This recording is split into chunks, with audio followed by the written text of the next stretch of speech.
Olá, queridos irmãos e irmãs. Hoje é dia 13 de maio, Nossa Senhora de Fátima. A Virgem de Fátima apareceu no dia 13 de maio aos 3 pastorinhos na Cova da Iria, em Fátima, Portugal. Ali estavam essas 3 crianças pastoreando o rebanho de seus pais. Lúcia tinha 10 anos, Jacinta e Francisco, que eram irmãos e primos de Lúcia, tinham 8, 9 anos. E era costume irem ali levar o rebanho dos pais para pastorear ali. E costume também deles era rezar o terço todo dia ao meio-dia. E enquanto rezavam apressadamente para depois irem brincar, coisas de criança, a Virgem apareceu a eles. E o interessante é que 8 dias antes, o Papa Bento XV tinha pedido à igreja no mundo inteiro que rezasse pelo fim da Primeira Guerra Mundial. O mundo estava em guerra, na Primeira Guerra Mundial, 1917.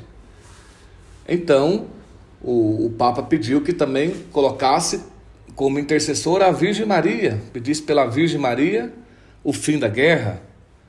E 8 dias após da igreja no mundo inteiro começar a rezar pedindo pela Virgem Maria o fim da Primeira Guerra Mundial, ela aparece aos 3 pastorinhos em Fátima. E ela apareceu numa azinheira, aquelas luzes, algo reluzente, aquela coisa esplendorosa, celeste, divina, é o céu. As crianças ficaram atordoadas, imagina. Mas a Virgem consola e diz: não tenhais medo, eu venho do céu, e eu vos levarei para o céu. E de fato a Virgem prometeu que levaria Jacinta e Francisco primeiro, e de fato pouco tempo depois eles morreram na gripe espanhola, mas que Lúcia ficaria até a velhice, e de fato ficou até a velhice para falar de tudo que a Virgem revelou a eles. É claro que Fátima é uma revelação particular, porque a revelação, digamos assim, oficial, terminou com a morte do último apóstolo, que foi São João. Porém, todas as aparições da Virgem Maria, nada que ela diz contradiz a revelação que está na tradição e na Sagrada Escritura, porque a Virgem vem afirmar, vem pedir que se viva o que Jesus, seu Filho, revelou. Ela não vem pedir nada diferente, mas vem afirmar, dar ênfase, mostrar a importância. E o que ela pede em Fátima? Oração, rezar o terço todo dia. Ela pede penitência pelos pecados do mundo. Penitência não é castigo, penitência é remédio. É rezar mais, é jejuar, é praticar caridade para a conversão do mundo e nossa, né? E então ela não pediu nada assim espetacular, ela pediu a conversão, pediu oração, mudança de vida. Isso é o fundamental da nossa fé, né? E ela apareceu 6 vezes as crianças no mesmo lugar, do dia 13 de maio até o dia 13 de outubro. E durante essas aparições, ela revelou algumas coisas. O primeiro que ela falou foi do céu, depois ela mostrou às crianças o inferno. E é impressionante, um momento dos segredos foi esse. As crianças viram, a Virgem deu a elas ver o inferno. E elas viram esse como que um lago de fogo, os demônios ali dentro, as almas dos condenados num sofrimento tremendo, absurdo. Era algo espantoso. E Lúcia diz que se a Virgem não nos tivesse prometido levar para o céu, nós não suportaríamos tal sofrimento. Porque o inferno, queridos irmãos, é uma possibilidade real, diz a igreja, para aqueles que persistirem até o fim nos seus pecados, que não quiserem mudar de vida, que não querem se converter, que vão recusar a misericórdia, o amor, o perdão de Deus. Se a pessoa até o fim recusa o perdão, a misericórdia, o amor de Deus, como é que Deus vai poder salvar? Deus quer salvar, Deus vai tentar até o último suspiro, Mas se a pessoa não quer, Deus não pode violentar a liberdade. Entendeu? Como diz Santo Agostinho, o Deus que nos criou sem a nossa permissão não nos pode salvar sem o nosso consentimento. Então Deus vai bater na nossa porta até o último suspiro para aceitarmos o seu perdão, a sua misericórdia, para nos arrependermos, nos convertermos, para entrarmos na vida eterna. Então Deus não vai jogar ninguém no inferno. Não, não é assim. É nós que vamos rejeitar o céu. É nós que vamos rejeitar a misericórdia e o amor. É nós que vamos nos condenando. Então a Virgem Maria veio chamar o mundo à conversão, para não ir para o inferno. O inferno é um lugar de sofrimento terrível. No inferno não tem amor, não tem comunhão, não tem unidade. No inferno é tristeza.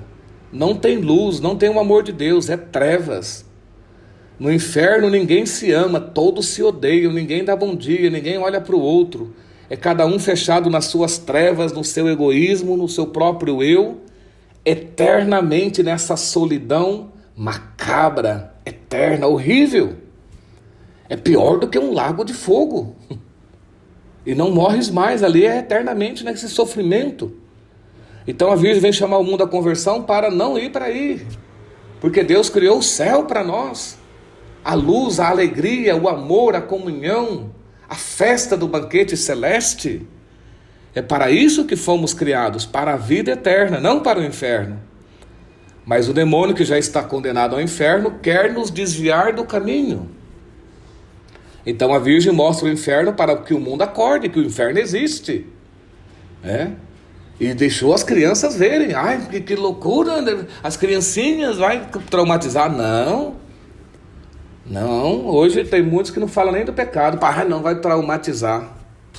E é perigoso as pessoas continuar achando que o inferno não existe. Então o padre Gabriele Amorti, o exorcista de Roma, falava que a grande façanha do demônio foi fazer essa geração acreditar que o inferno não existe. Então agora o mundo achando que o inferno não existe, que é tudo lendas da igreja, não sei o quê, para colocar medo, Idade Média. Então agora o demônio pode trabalhar tranquilamente. Não, mas o inferno existe, e a Virgem Maria mostrou as 3 crianças em Fátima. Mas primeiro ela falou do céu. Eu vim do céu e vos levarei para o céu. Esse é o destino de todo ser humano que Deus criou, é para o céu. Mas se nós rejeitarmos a salvação, o inferno é uma possibilidade real. Então a Virgem chama o mundo à oração, à penitência, à conversão, à mudança de vida, para que ninguém vá para o inferno. Depois a Virgem falou da consagração do mundo ao seu imaculado coração, especialmente a Rússia, pelo comunismo. Porque a Rússia seria o berço de muitos erros. E é verdade. Olha quantos morreram na Rússia na Revolução Comunista.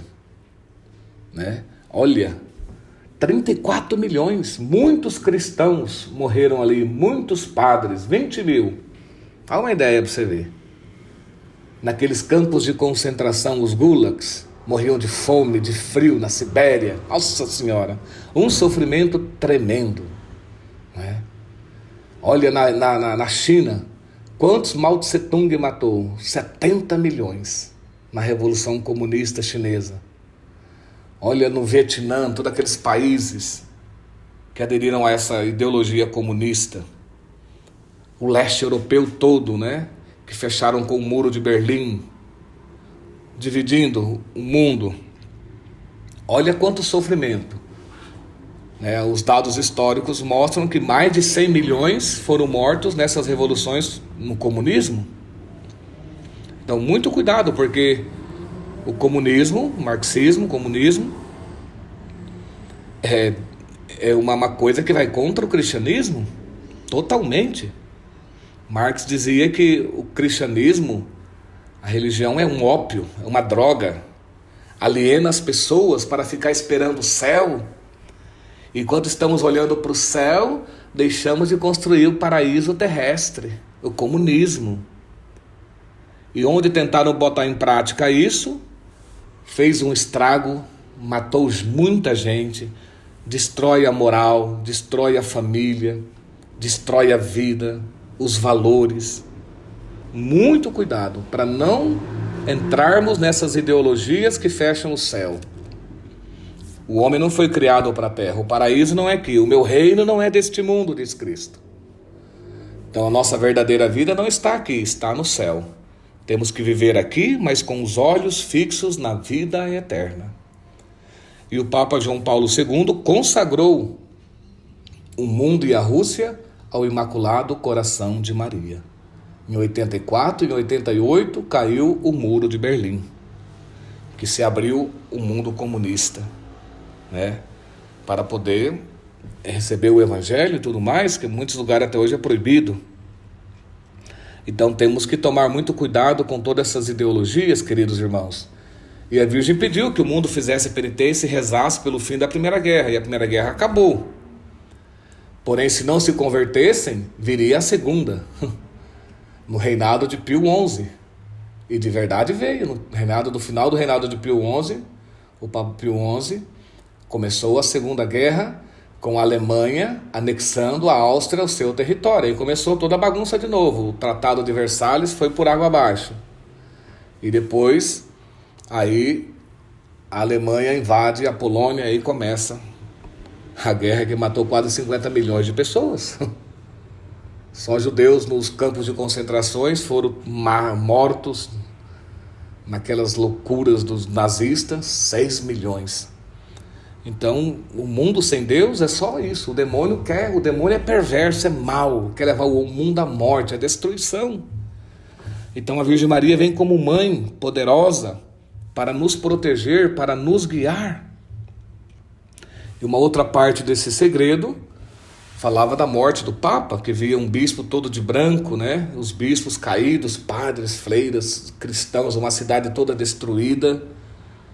E se viu um pouco isso, o atentado que o Papa João Paulo II sofreu lá na praça, que aquele turco deu 9 tiros nele de pistola e ele não morreu. E o Papa disse que na hora que uma bala ia pegar no coração, ele viu a mão de uma mulher desviando a bala do seu coração, que era fatal aquela. E que aquela mão era de Nossa Senhora de Fátima. E que depois o Papa levou lá em Fátima, em Portugal, e a bala está cravada na coroa da imagem original lá de Fátima, na coroa dela. E o Papa Bento falou que a oração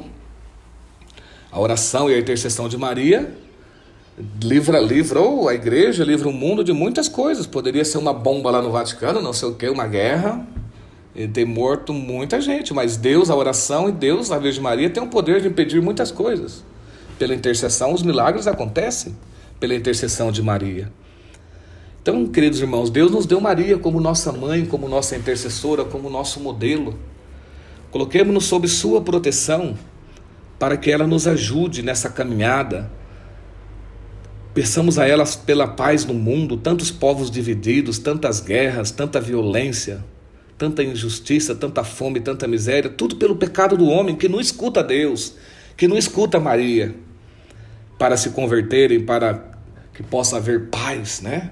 No mundo, entre as pessoas. Mas nunca percamos a esperança. Nossa Senhora de Fátima interceda por nós, nos ajude nessa caminhada, nessa fé, para que todos nós tenhamos vida e vida eterna. E eu vos abençoe em nome do Pai, do Filho e do Espírito Santo. Amém.